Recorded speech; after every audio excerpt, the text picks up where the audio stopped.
Hi, I'm Rachel, and I want to take you back to a sunny Sunday that started like any other but turned into a day that changed everything for me. It was one of those days you don't expect to stand out but ends up staying with you forever. As I pulled up to my brother James's house, a wave of mixed emotions washed over me. I was excited to see everyone, but there was a bit of nervousness, too. It had been a while since the whole family gathered together, and I was looking forward to catching up. I had some exciting news to share, as well I had just landed a new job as a manager at a top marketing firm, something I had worked hard for. My car, an old 1998 black sedan, was loaded up with bags of chips and homemade salsa. Sure, it wasn't much to look at, especially next to the other cars in the driveway, but it was mine, and I had paid it off. It got me where I needed to go, and that's what mattered. As soon as I stepped out of the car, James was already there to greet me with a grin on his face. "Hey, Jules. We were starting to think you bailed on us," he joked. I laughed, handing over the snacks. Never. Traffic was awful, but I made it. We walked into the backyard, and the smell of burgers on the grill instantly hit me. I spotted Mary, James's wife, standing by the patio. She looked like she had just stepped out of a fashion magazine, dressed in a perfect summer dress and oversized designer sunglasses. She always knew how to turn heads, and today was no different. My parents were at the grill, waving as they flipped the burgers, while my younger siblings, Michael and Amy, were busy setting up some outdoor games. Everything seemed perfect, just the way family gatherings usually were. But of course, Mary had to make her entrance. Finally, the guest of honor arrives. Mary called out in her loud voice, the kind that made sure everyone, and I mean everyone, even the neighbors, could hear her.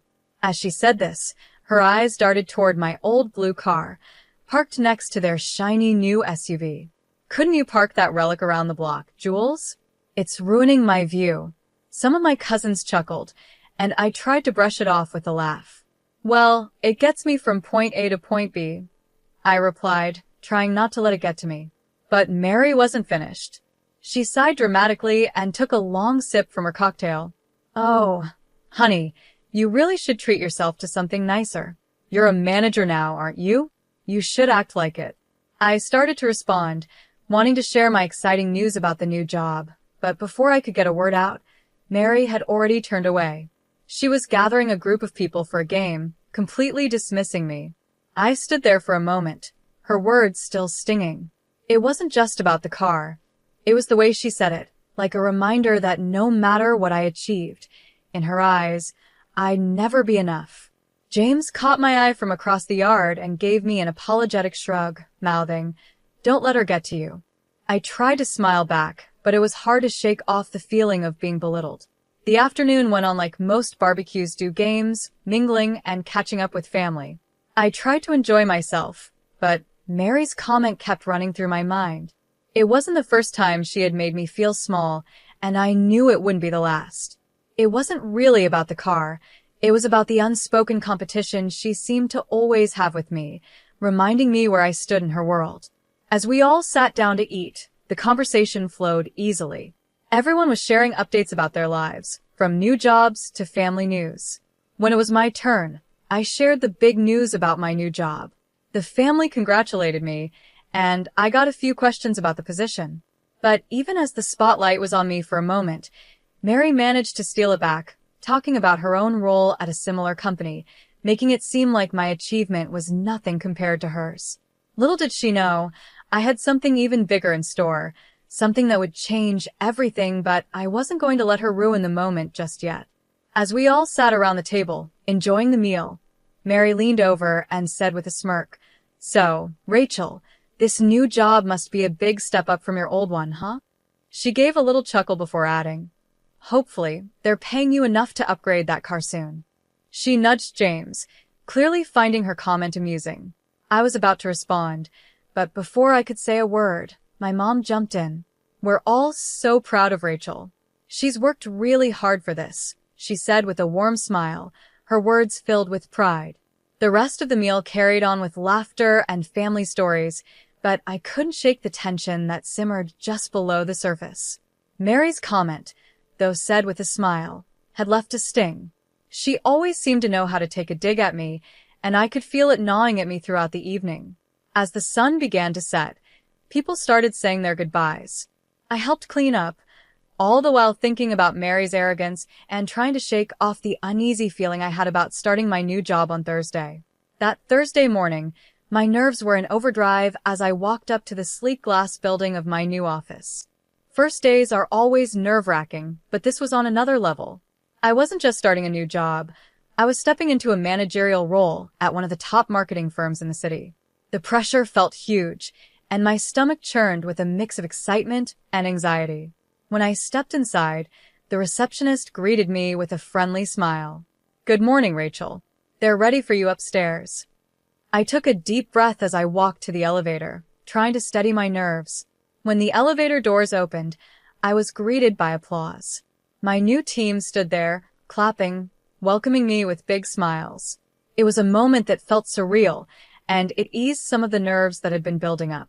The director, Mr. David, stepped forward and shook my hand firmly. "Everyone, let's officially welcome Rachel as your new project manager," he announced. The room buzzed with excitement, and I felt a rush of pride. But then, my eyes landed on Mary. She was clapping along with everyone else, but her smile didn't quite reach her eyes. Her applause was slow and hesitant, and I could see the shock on her face. It was clear she hadn't known until that moment that I would be her new boss. After the introductions, Mary approached me with a tight, forced smile. "Let's catch up after this, Rachel," she said, trying to sound cheerful, but there was an edge of surprise in her voice. "Sure, let's do that," I replied, keeping my voice calm and composed, though inside, my emotions were swirling. I couldn't help but feel a bit of satisfaction seeing Mary in this position after her comments at the barbecue. Once the meeting ended and people returned to their desks, Mary lingered. She walked toward me, her usual confidence clearly shaken. "Rachel, about the barbecue, I hope there are no hard feelings," she said, her voice much softer than usual. It was a far cry from the bold, smug Mary the first was used to. I looked at her, keeping my expression professional. "Mary, let's keep our focus on work. Personal matters stay outside these walls," I replied, giving her a polite but distant smile. "Of course, Rachel. You're right." Mary nodded, though her eyes darted away, unable to fully hide the unease she felt. In the days that followed, I threw myself into my new role. I spent hours reviewing project files and performance reports, trying to get up to speed as quickly as possible. One thing became clear: Mary's work required special attention. There were inconsistencies in her project timelines and budget allocations that didn't quite add up. I knew I had to address it sooner rather than later. During one of our one-on-one meetings, I decided to bring it up directly. "Mary, I've noticed some discrepancies in the Smith account. Can you walk me through your process here?" I asked, keeping my tone calm and professional. Mary hesitated for a moment, clearly caught off guard. "Sure," she replied, but I could see the unease in her eyes. It was going to be an interesting road ahead, managing both the professional challenges and the personal dynamics at play, but I was ready for it. This was my time to prove myself, and I wasn't about to let anything or anyone, including Mary, get in my way. Mary gave a nervous laugh, fidgeting with her pen. "I mean, it's probably just some small oversights. You know how it is with tight deadlines," she said, trying to brush off the issue. I looked at her calmly, but firmly. "Minor or not, accuracy is important, Mary. We can't afford any mistakes, especially with such important clients. Let's go through this together, okay?" My tone left little room for excuses, and Mary quickly nodded. "Yes, absolutely. I'll pull up the details now," she said, her fingers trembling slightly as she typed on her keyboard. As we went through the files, it became obvious that Mary had been cutting corners. Her work barely met the minimum standard, and the more we reviewed, the more gaps we found. I made sure to take notes on everything, documenting every oversight in detail. I knew this would come up again in future meetings, and I needed to be prepared for it. In our next meeting, I laid out the evidence in front of her. "Mary, based on these reviews, it's clear that there are consistent issues with your work. These oversights need to be fixed immediately." Mary's face tightened, but she nodded. "I understand, Rachel. I'll make sure to tighten things up." "Thanks for pointing these out," she said, her voice a mixture of gratitude and discomfort. I nodded, my tone firm. Let's make sure it doesn't happen again. Our clients and our team are counting on us to be diligent. As Mary left my office, I could see the weight of the situation finally sinking in. For me, it was about making sure our work remained up to standard. But deep down, I couldn't help but feel a small sense of satisfaction. In a way, it felt like justice was being served, and I knew Mary had a lot to prove going forward. The following Thursday, the stakes were even higher. Not just for me, but for Mary too. It was her chance to show what she could really do.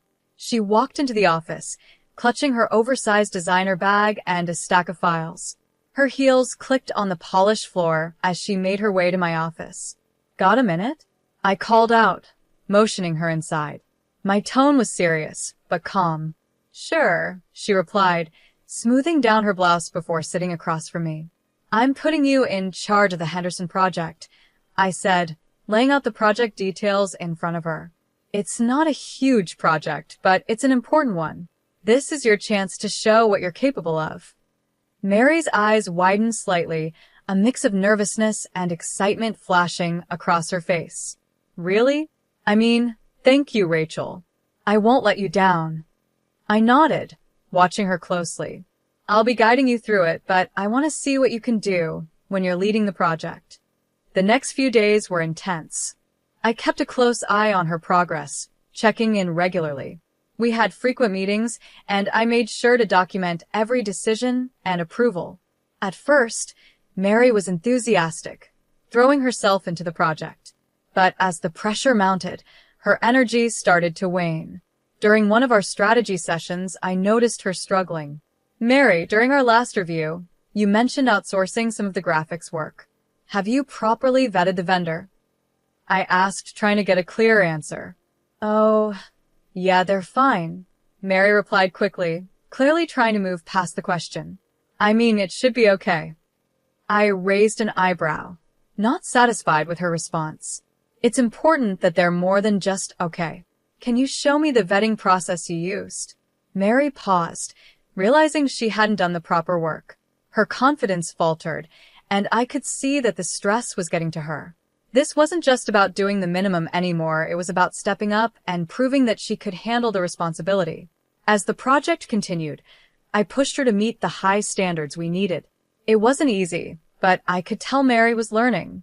Mistakes were still made, but each time, she corrected them faster. Watching her work under pressure, I realized that while she had a long way to go, she was starting to take the job more seriously. By the end of the project, I could see a change in Mary. She wasn't the same overconfident, carefree person from before. She had been humbled by the experience, and while there was still room for improvement, I knew she was on the right path. I pressed on, knowing that any mistake now would be officially noted. Mary fumbled through her files, her usual confidence slipping away. I'll get that information to you by the end of the day, she stammered. I just didn't bring the paperwork with me right now. The days stretched into weeks, and the project deadline loomed closer. In a team meeting, it was finally Mary's turn to present her progress. The room was full, and the air was thick with anticipation. Mary stood at the front, holding her report, but her usual poise was gone. She seemed unsettled, her confidence nowhere in sight. All right, let's see, she began, flipping through her notes. For the marketing strategy, we are, planning to, her words trailed off, and she stumbled over her sentences.